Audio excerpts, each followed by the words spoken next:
ரஜினிக்கு எதிராக வந்துட்டு இப்ப சமூக வலைத்தளத்துல மிகப்பெரிய எதிர்ப்பு எழுந்திருக்குங்க. ஆமாங்க, இந்த எதிர்ப்பு எதுக்காக அப்படின்னு சொல்லி பாத்தீங்கன்னா, தமிழ்நாட்டுல இப்ப ஏகப்பட்ட பிரச்சனைகள் வந்துட்டு இருக்கு. அந்த விஷயத்தெல்லாம் வந்துட்டு ரஜினி எதுக்காக மோடி கிட்ட அதை பத்தி பேச மாட்டாரு அப்படின்னு சொல்லிட்டு தமிழ்நாட்டு மக்கள் இப்ப ரஜினியை பார்த்து கேள்வி மேல கேள்வி கேட்டு வந்துட்டு இருக்காங்க. அதாவது ஜல்லிக்கட்டுக்கு எதிர்ப்பு தெரிவித்து மத்திய அரசுல இருந்து உச்சநீதிமன்றம் தடை போட்டுக்கிட்டே இருக்காங்க. அதுக்கப்புறமா நம்ம தமிழ்நாட்டோட விவசாயிகள் வந்துட்டு ஒரு பக்கம் தொடர் தற்கொலை பண்ணிட்டே வந்துட்டு இருக்காங்க. ரொம்ப வருத்தப்பட வேண்டிய விஷயம் என்ன அப்படின்னு சொல்லி பாத்தீங்கன்னா, இது வரைக்கும் விவசாயிகள் வந்துட்டு கிட்டத்தட்ட 75 பேர் வந்துட்டு தற்கொலை பண்ணிட்டு இருக்காங்க, அவங்களோட வாடி போன கருகி போன பயிர்களை பார்த்து. இது குறித்து எதுக்காக வந்துட்டு பிரதமர் மோடி கிட்டயும் மத்திய அரசு கிட்டயும் ரஜினி பேச மாட்டாரு?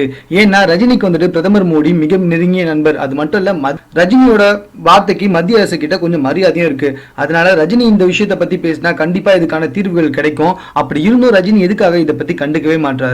மேலும் அதாவது ரஜினியோட பொண்ணான ஐஸ்வர்யா தனுஷ் என்ன பண்ணிருக்காங்கன்னா, மத்திய அரசு கிட்ட போயிட்டு என்ன சொல்லியிருக்காங்கன்னா, சினிமா துறையில வந்துட்டு சண்டை காட்சிக்கும் வந்துட்டு தேசிய அவார்டு கொடுக்கணும் அப்படின்னு சொல்லிட்டு கேட்டிருக்காங்க. அதுக்கும் மத்திய அரசு ஓகே பண்ணிருக்காங்க.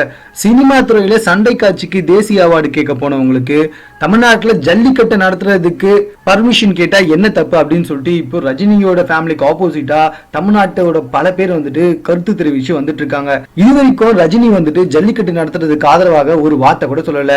அமெரிக்காவில இருந்தாலும் கமலோட ட்விட்டர் பக்கத்துல ஜல்லிக்கட்டுக்கு ஆதரவு தெரிவித்து வந்துட்டு இருக்காரு. சிம்பு மற்றும் பல நடிகர்கள் வந்துட்டு இப்போ ஜல்லிக்கட்டுக்கு ஆதரவு தெரிவித்து வந்துட்டு இருக்காங்க. எதுக்குங்க தமிழ்நாட்டை பத்தியே பேசணும்? உலக நாடுகள்ல கூட வந்துட்டு ஜல்லிக்கட்டு நடத்தணும்னு சொல்லிட்டு பல இடத்துல போராட்டம் நடத்தி வந்துட்டு இருக்காங்க. ஆனா தமிழ்நாட்டுல வந்துட்டு என்னுடைய மண்ணே தமிழ்நாடு தான், தமிழ்நாடு தான் என்ன வாழ வச்சது, தமிழ் தான் நான் அப்படின்னு சொல்லிட்டு இருக்க நம்மளுடைய ரஜினிகாந்த் ஜல்லிக்கட்டை நடத்த சொல்லி இது வரைக்கும் எதுக்காக ஒரு வார்த்தை கூட பேசல அப்படின்னு சொல்லிட்டு இப்ப பல பேர் கேள்வி கேட்டு வந்துட்டு இருக்காங்க. ஆமாங்க, உண்மை தானே. ரஜினி மேல அளவுக்கு அதிகமா அன்பும் மரியாதையும் வச்சிருக்கோம். அந்த அன்பும் மரியாதையும் காப்பாத்திக்கிற பொறுப்பு அவருக்கும் இருக்குங்க. அதாவது அவர் வந்துட்டு ஒரு சமுதாய பொறுப்பாளராக நடந்துக்க வேண்டிய சூழ்நிலை இப்ப தள்ளப்பட்டிருக்காரு. இப்போ சமூக வலைத்தளத்துல ரஜினிகாந்துக்கு எதிர்ப்பா வந்துட்டு பல பேர் குரல் கொடுத்து வந்துட்டு இருக்கிறதுனால இதுக்கப்புறமாவது வந்துட்டு ஜல்லிக்கட்டுக்கு ஆதரவா ரஜினிகாந்த் பேசுவாரு அப்படின்னு சொல்லிட்டு இப்ப பல பேர் எதிர்பார்த்து வந்துட்டு இருக்காங்கன்னா பாத்துக்கோங்க.